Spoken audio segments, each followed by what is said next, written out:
Nesc é arte, o Nesc é cultura. As expressões culturais e artísticas da nossa região em destaque no podcast Toque de Arte. E hoje nós teremos o lançamento do livro Montanhas on the Ground, histórias e relatos do escalador Ricardo Rato Baltazar. Para quem nos acompanha aqui na web, está aqui a imagem do livro. Esse aqui é o Rato, tão conhecido.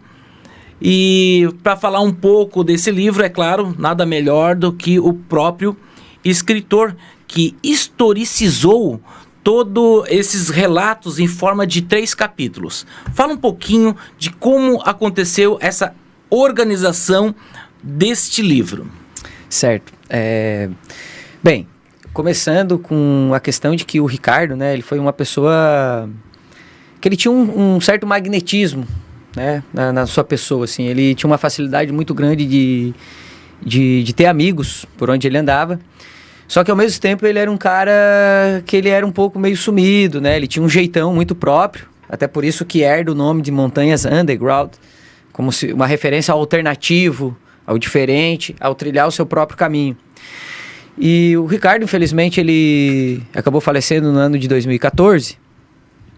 E nos últimos 4 anos de vida dele, ele realmente protagonizou, assim, verdadeiras aventuras, principalmente na Patagônia Argentina, que fica uma referência muito boa, né, na cidade de El Chaltén, e na Cordilheira Blanca, que é no Peru.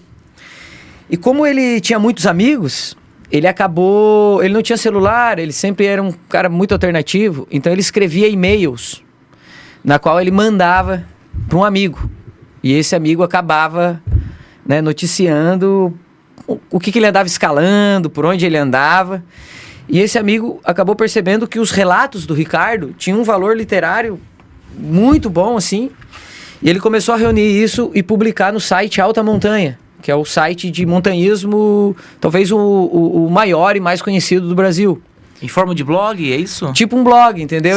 Ou seja, ele acabou se tornando um colaborador do site, né? Assim como perfeito. Tem notícias dos grandes escaladores. Quem acompanhava lá o site volta e meia tinha uma manchete lá: Ricardo Baltazar, Rato, escalador gaúcho, escalou a agulha Fitzroy, na Patagônia. E aquilo dali foi uma febre, cara. Foi uma febre, assim, porque os amigos, até as pessoas que conheciam ele pouco, sabe? E hoje com o livro tá demonstrando isso, porque pessoas de vários estados já entraram em contato comigo para adquirir o livro, né? E, se apaixonaram, assim, aquela narrativa. E eu já tinha escrito um livro, e eu sempre fui fã da literatura beatnik, né? O que significa isso, o beatnik? A literatura beatnik é aquela literatura da contracultura dos Estados Unidos dos anos 50, 60, que vai ter o Jack Kerouac, que é o On the Road, Pé na Estrada, né? Que é o grande clássico dos viajantes. Jack London, Burroughs, Henry Miller, Bukowski. Certo, perfeito. O Ricardo também era fã, né, desses caras, assim. Então, eu lia e dizia, cara, isso aqui tem muito da literatura beatnik, sabe? O cara, ele, apesar de, né, um beatnik latino-americano, né? Uhum. Então, assim, que é mais profundo ainda.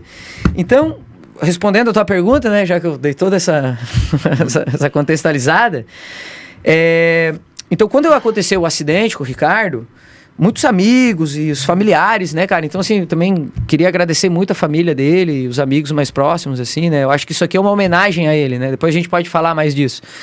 Então, eles me procuraram, assim, no sentido de... vamos registrar isso, né, cara? Não dá pra perder, porque um site pode sair fora do ar. Uhum. Então, eu reuni os relatos. E esses relatos, né, basicamente a fonte da sua pesquisa foi esses relatos que ora foi compartilhado via e-mail e depois divulgado nesse site, né, por meio do blog, um site de montanhismo, né? De montanhismo, exatamente. Certo. E aí você foi agregando toda essa informação, além dessas informações, você acrescentou mais o que nessa sua pesquisa? Isso, daí, quando eu comecei a montar... Eu comecei a receber muitas fotos, muitas imagens, até o vídeo que a gente vai exibir hoje, né? Vai ser relacionado a isso. Comecei a achar muita matéria de revista, entrevistas em programas. Porque o Ricardo, ele tinha um certo ele tinha uma admiração, sabe? Tinha gente que tava procurando ele até para ele ser patrocinado, sabe? E, então, o primeiro capítulo são só notícias, assim, sabe? É tipo um periódico, coisas assim... de onde que ele aparecia? Em jornal, revista, sites ali do YouTube, programas do YouTube, etc. E também tem uma introdução que é a minha memória, né? Eu vivi um tempo com ele, trabalhando junto. Então a introdução são as minhas memórias, né? Alguns causos, assim, sabe? Umas lendas, umas passagens assim que a gente viveu. E o terceiro capítulo... Você mesmo assina essa introdução, né? Eu mesmo assino a introdução. Certo. E o terceiro capítulo, ele é um capítulo de entrevistas. Então eu selecionei, né, algumas pessoas importantes, porque eu poderia ter pegado 20 pessoas, ia ficar um livro enorme, né? Então eu peguei umas pessoas chaves, assim, que se dispuseram a dar suas entrevistas para montar esse quebra-cabeça. Então ali tem partes da infância do Ricardo, tem as suas primeiras aventuras de escalada, de montanhismo, de canyonismo na Serra Geral, né? Tem... Cara, o terceiro capítulo é emocionante, tá? Ele revela um lado, assim, do... O que eu vejo em você, né? Sabe, né? Foram 6 entrevistados, é isso? Que eu estava conferindo aqui sim, no capítulo sabe do que 3. Nem eu sei. Vamos conferir. 6, porque aí tem um subcapítulo aqui que é Gaston Riolo. Muitas indiadas nas montanhas. O que seria esse subcapítulo? Poderia fazer um comentário que está bem no meio dessas entrevistas, né? Entre essas pessoas conhecidas pelo rato. Max, na verdade o Gaston Riocho é um tico argentino que fez as principais escaladas com o Ricardo. O Gaston, ele foi um dos, porque a escalada tu pode escalar solo, mas geralmente tu escala em dupla. Sim. E o Gaston, justamente por segurança, né? Por segurança, justamente. E o Gaston foi o parceiro argentino do Ricardo. E que hoje se tornou um irmão, assim, nosso, ele, né? A gente tem muitas afinidades. E daí por isso que é muitas indiadas nas montanhas, né? Porque a gente tem aqui esse termo, né? Assim, vamos corrigir. O que significa esse termo? Hoje em dia até a gente tem que tomar cuidado, assim, né? Mas é um termo meio que dentro da cultura gaúcha que representa, assim, uma aventura. Né? Porque o índio, ele é natural, né? O índio, ele vai pra selva, vive na selva, né? Então, uma indiada, entre aspas, seria você encarar uma aventura, com adrenalina. Encarar uma aventura, entrar pra dentro da selva. Sem muito equipamento, né? Pensando, assim, na vida do índio, assim, né? Não... Né? Gostaria de deixar claro, assim, que não é um termo que eu... Né, depreciar, né? Muito pelo contrário, até valorizar, né, as etnias e as culturas indígenas que possuímos no Brasil, né? Sim. Tá? E o que você, nesses 3 capítulos, o que você mais chama a atenção? Todo escritor, ele tem um apreço por um capítulo ou subcapítulo. Que apreço você tem na sua pesquisa, Frank? Olha, essa é uma pergunta bem... Assim, né? Bem forte, porque o escritor, ele acaba tendo uma relação mesmo, né? Assim, com vários momentos. Mas eu acredito que o capítulo 2, que são os relatos do próprio punho, né, feitos pelo Ricardo, eu acredito que isso aí é a pérola, sabe? É uma pérola, cara. E repetindo, assim, o livro tá aqui, teve o empenho do projeto, né? A gente pode falar um pouco disso também. Mas o livro é para homenagear o Ricardo, sabe? Eu costumo dizer assim, eu organizei, eu montei, eu fui atrás, mas o grande responsável por essa obra é o Ricardo, sabe? Então é uma memória para ele, né? Infelizmente, né, aconteceu o que aconteceu. Então, pegar os relatos dele aqui, ó, né, escalando Fitzroy, escalando Poicenot, cara, ele escalou o Cerro Torre, que é a montanha mais mítica do mundo, né? O cara escalou solo na Gurra de la S, depois ele foi pra Cordilheira Blanca, e eu tive nesses lugares. Depois, no trânsito da escrita, eu viajei, eu fui pra Cordilheira Blanca, conheci pra entender, né? E realmente, cara, eu escalo, né? Eu sou escalador também, eu sou montanhista. Mas isso eu não sabia. Além de historiador, escritor, você também é um escalador. Isso, eu escalo, já faz mais de 20 anos. A gente começou junto, né? Vamos aproveitar, então, Frank, fala um pouquinho de você, do seu currículo, tem aqui no livro, né? No final do livro, vamos falar um pouquinho, né? Olha só, historiador, mestre em linguagens e identidades pela UDESC, 2014, especializado em culturas populares, memória e oralidade. E agora você pode completar, né? Quantos livros você já lançou? Vai lá. Esse aqui é o minha terceira obra autoral. Tem A Morada das Nuvens, 2013, Poesias. Tem o Pirambeira, que é um livro de contos e assombrações, que foi em 2019 que eu lancei, pré-pandemia. Então esse aqui é o terceiro. E eu participei de uma coletânea de poemas no Rio de Janeiro também, né? Que é a Rede de Poemas, pela editora Albatroz. Então esse aqui é o meu terceiro trabalho, mas eu tenho essa outra vida paralela, né? Que eu sou guia de ecoturismo, né? Então eu tava falando, né, com a minha equipe aqui. Qual a sua equipe que veio acompanhar, né? Já, por favor, apresente, né? Boa noite, boa tarde, bom dia. Grace. A Grace. A Grace, né? Então assim...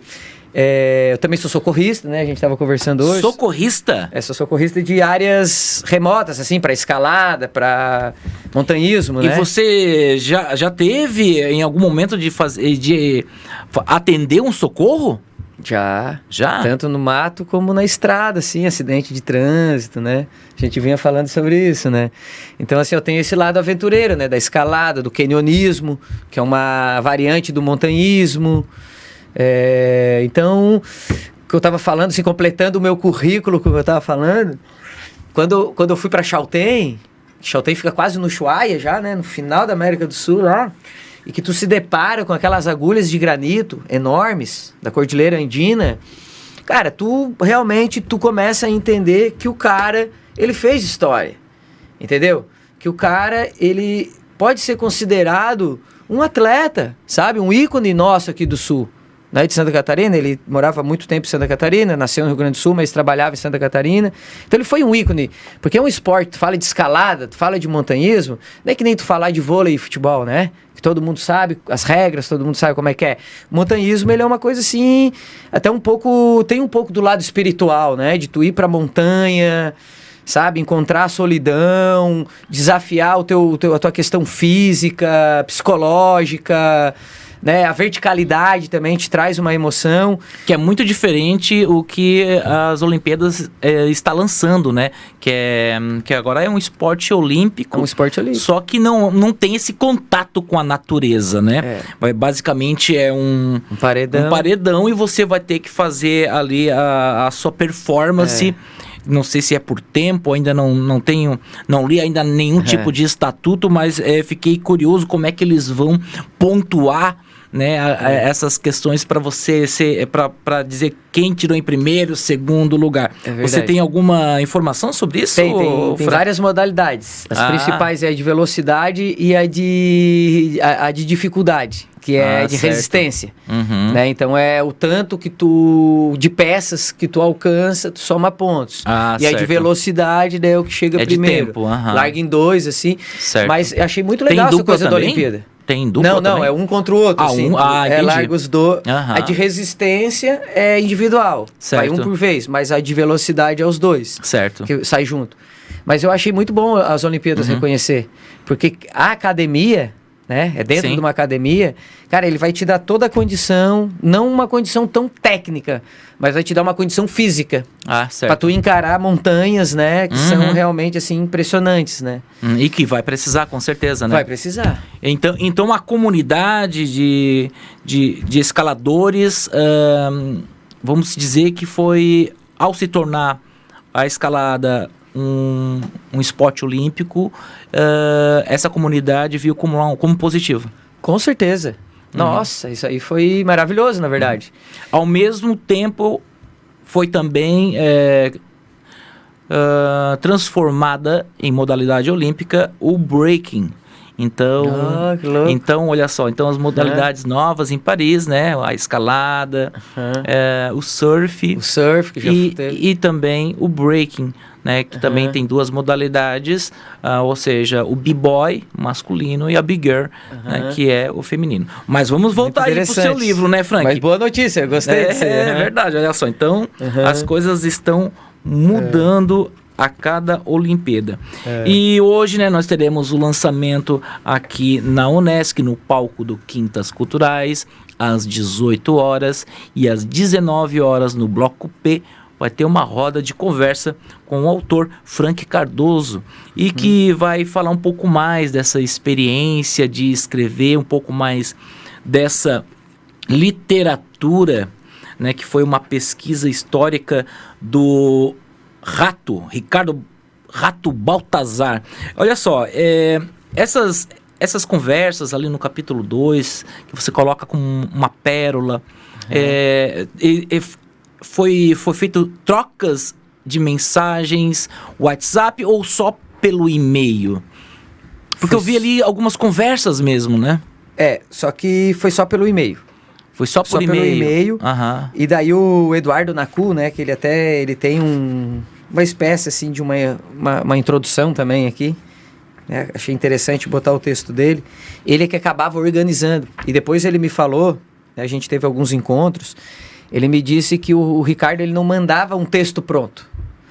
Ele mandava lá, tal, e aí cabeçada, né? Até, se quiser, eu posso encontrar eu vi essa parte. Eu posso aqui, né? Aqui, pois, já em Chaltén, durante a última temporada de verão, conversei com alguns amigos sobre a Cordilheira Blanca, junto à cidade de Huaraz, no Peru.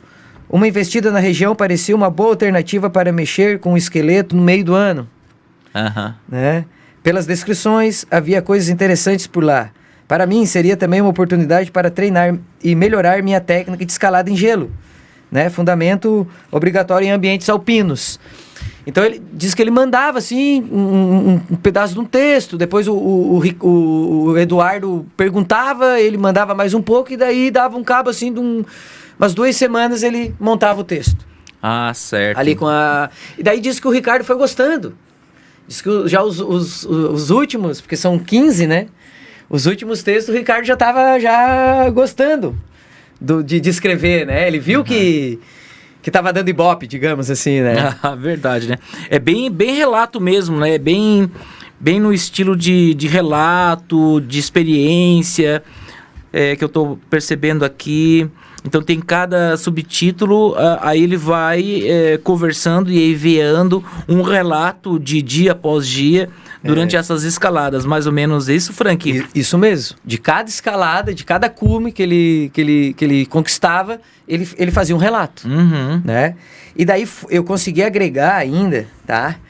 Um último texto que daí foi o Ricardo que deixou assim num e-mail, não entendo direito o que foi, tá?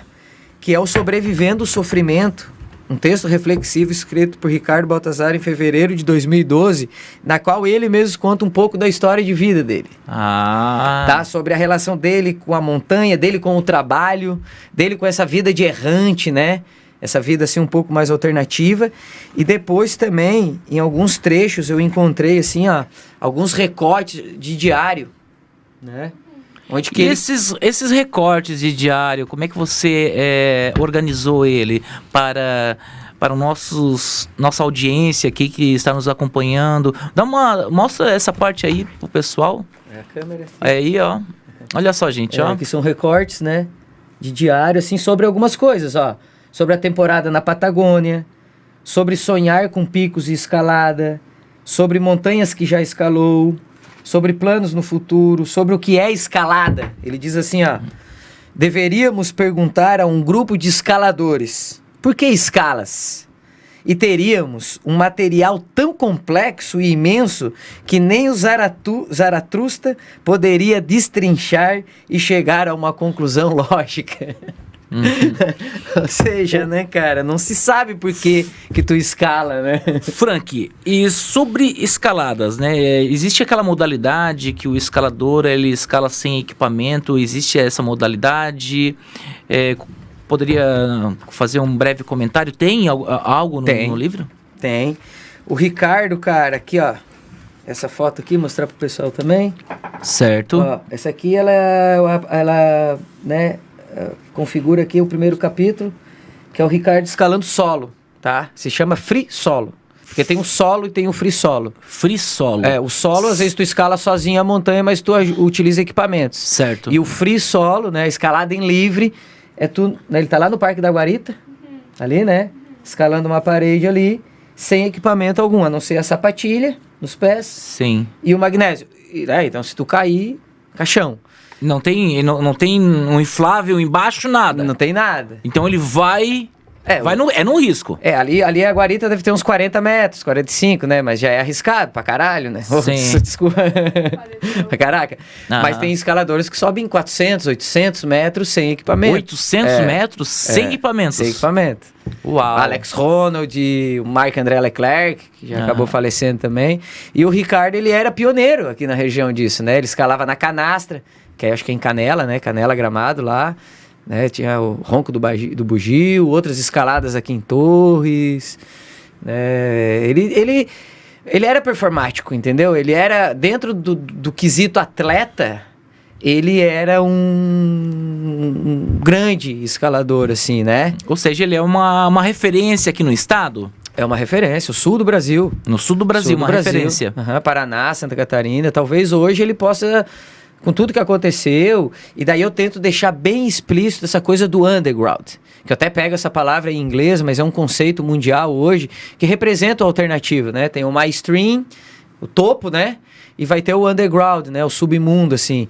E o Ricardo era um cara humilde, muito humilde, né? Ele trabalhava como guia, né? Sempre estava fazendo os corre dele. E a escalada é um esporte caro. Pô, tu ir daqui pro Peru... E escalada, às vezes tu chega lá, tem um mês de tempestade na montanha, tu tem que ficar lá esperando, né? Equipamentos super caros, né? Corda, equipamentos para tu se grampear, roupa de frio, né? Montanhas de 5.000, 6.000 metros de altitude, né? Então, para a nossa audiência que está nos acompanhando, em média sai quantos um bom equipamento para você escalar com segurança? Uma montanha aí, vamos supor, de 400 metros. Daí tem dois tipos de escalada, né? Assim, só pra gente, uma escalada esportiva, que tu vai pegar ali, pode ser de 50, de 20 metros a 400 metros. E vai ter a escalada tradicional, que a escalada tradicional, daí envolve montanhismo também, né? Às vezes gelo, misto, né? Vai pegar pedra, vai pegar rocha, vai pegar gelo. Então, assim, ela é uma escalada um pouco mais complexa.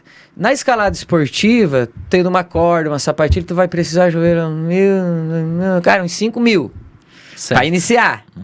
E uma tradicional, cara, daí tu vai ter que precisar, sei lá, uns 20, 30 mil. 20 mil? Porque daí pra começar, assim, entendeu?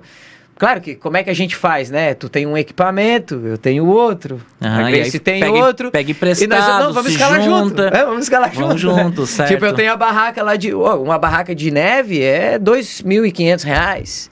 Tem as peças móveis, né? Que tu coloca nas fendas. Sim. Tu coloca e tira, custa R$500 cada uma. Tu precisa de 20 peças. Então faz as contas, ali só dá R$10.000, né?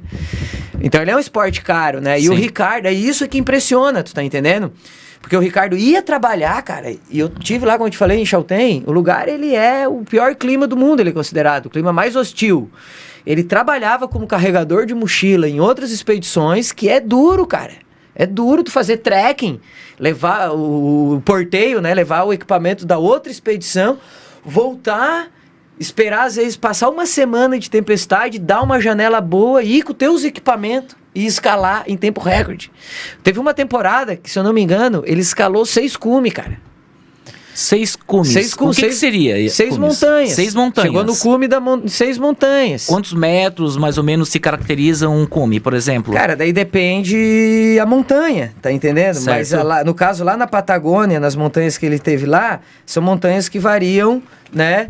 De 3.000, né? Tipo, aqui é o Cerro Torre, ó. Cerro Torre é a montanha mais mística do mundo, né? 3.000 metros? 3.000 metros tem aqui, né? Aqui tem o Eiger, que deve ter uns 3 e pouco, né? E essa... O Frank, essa calada realmente ela é mista, né? Porque vai um pouco andando, depois utiliza cordas, a hora você precisa de uma barraca para descansar. Então é por isso que ela é uma escalada mista. Seria isso? Isso mesmo. E às vezes leva quanto tempo para você escalar, por exemplo, essa montanha que você mostrou para nossa audiência, uma montanha de 3.000 metros? Cara, como eu falei ali, o clima, se tu tem uma janela de 2 dias, tu tem que escalar em 2 dias. tá? Então é full time, assim, né? Tipo, pô, vamos dizer que a janela, hoje nós estamos na quinta, né? A janela vai ser no domingo, segunda e terça, a janela de tempo bom.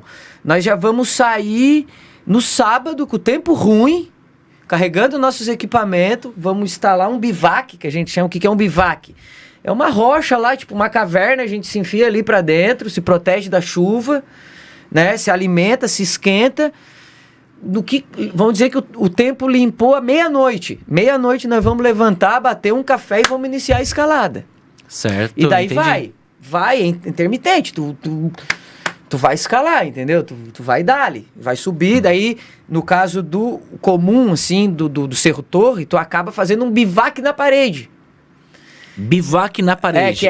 O bivac tu tá ao relento, entendeu? Certo. Tu leva uma bolsa de dormir, o máximo que tu puder levar de casaco, e tu tá lá na parede, tu acha um degrau, assim, vamos dizer, de pedra, que nem eu tô sentado, que tô lá escalando, né? Mas tem um degrau, assim, pô, é aqui que nós vamos passar a noite. E aí ali, senta... se fixa, né, pra tu não Certo. cair e dorme ali. Entendi. Dorme 1 horinha, 2, esquenta tem o jet boil, né, que é um fogareiro bom, assim, de montanha. Tu derrete o gelo rapidinho, faz um sopão ali, se alimenta. E na Patagônia escurece 11 horas da noite, 10h30, 11 horas. Entendeu? Então os caras escalam até anoitecer, dorme 2, 3 horinhas, 3 da manhã, 4 da manhã, o bicho pega de novo. Chegou no cume, começa a descer. Porque vamos supor que o cara demorou 2 dias. 24 horas pra subir, ou 20 horas, ele vai ter mais umas 10, 12 horas pra descer. A descida é sempre mais rápida. Ela é mais rápida, mas é mais perigosa. Tá? Entendi. Porque tu tá mais cansado, tá desidratado, começa a trancar a corda, porque tu utiliza as tuas cordas pra tu rapelar, né? E tu imagina uma montanha ali que tem 1000 metros de parede, tem muita fenda, muito bico, a corda cai, engalha. Então é por isso, cara, que ele é um livro, assim, ó, Max, que eu quero te dizer, né, e pra toda a audiência, assim, o pessoal que tá escutando, né, com todo carinho, assim, eu acho que é muito bacana a gente tá conversando desse assunto. Né, então a gente falar da escalada e falar desses desafios, a gente vai perceber que esses relatos, essas histórias do Ricardo aqui, cara, é um valor, ele é um clássico, sabe? Se a gente tivesse, tu sabe, né, tu trabalha com arte, né, tem a rádio, né, com comunicação, tu sabe que é difícil. A literatura é difícil, né? Ainda mais um público assim de aventura, de viagem, mas ele é um clássico, cara, ele é um livro que ele é capaz de fazer tu despertar e sair atrás dos teus sonhos. Ou pelo menos tentar, né? Buscar os seus sonhos. Assim. E vamos agora falar sobre sonhos, né? Vamos trocar uma ideia para a nossa audiência que é escritor. Que Ótimo. tem esse sonho aí de escrever um livro, né? Então você escreveu um projeto para o edital Elizabeth Anderle, né? Nós estamos aqui na última página aqui.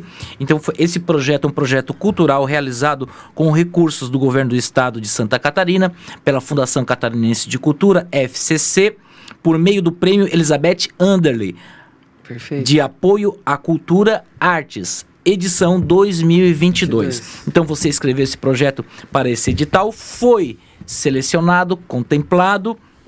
E para o nosso audiência, assim, que é da linguagem, da literatura, explica como é que foi escrever esse projeto, né? Qual foi essa etapa inicial de escrever uma proposta, que não é basicamente um livro, né? Mas tem que escrever uma proposta de um livro. Sim. Para que o parecerista, né, avaliador, entenda um pouco desse livro, dessa sua proposta, para que venha ter êxito na contemplação desse projeto. Explica para nós. Muito boa, Max, muito bem, porque isso aí vale muito a pena ser lembrado, né? Agradeço à Fundação Catarinense a oportunidade de participar do edital Elizabeth Anderle de incentivo à cultura do estado de Santa Catarina, que é um exemplo, né, para o Brasil, e uma forma de oportunizar esses sonhos, né, oportunizar né, esse estímulo a vários setores da arte.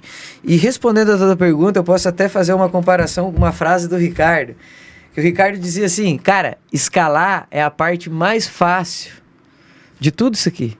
O difícil é se manter lá. Tem que trabalhar, correr atrás, fazer as coisas, né? Se manter, para daí poder escalar.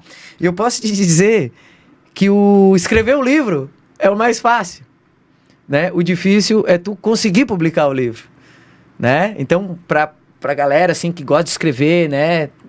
Poesia, às vezes tem uns contos lá dentro da gaveta, faz uma ilustração também, né? Por que não um livro de desenhos, né? História em quadrinhos e tal. E tem a sua arte, cara. Eu conheço várias galera, assim, que é inibida, sabe? Que tem um talento enorme, assim, e nunca pensou em publicar porque tem essa barreira, né? Então, assim, publicar realmente é bem complicado. É um trabalho caro, é um serviço caro, né? Um livro desse aqui, colorido, com muitas imagens e tal. Mas são essas oportunidades que a gente tem que correr atrás. E escrever o projeto pra gente concorrer, primeiramente, né? Ele é um desafio, mas ele é bem possível. Porque o edital, ele tem várias regras de pontuação, né? Que os prêmios, eles são divididos pelo Estado, né? Então, no caso, o prêmio Literatura, né? Ele é dividido pelas regiões... Todos os prêmios, né? Literatura e teatro, todas as regiões do estado, para não ficar concentrado, né? Às vezes só Florianópolis. Então, eu sabia que aqui no Sul tinha uma vaga, né? Então, Sim. assim, ou seja, eu vou ter que escrever um baita de um projeto.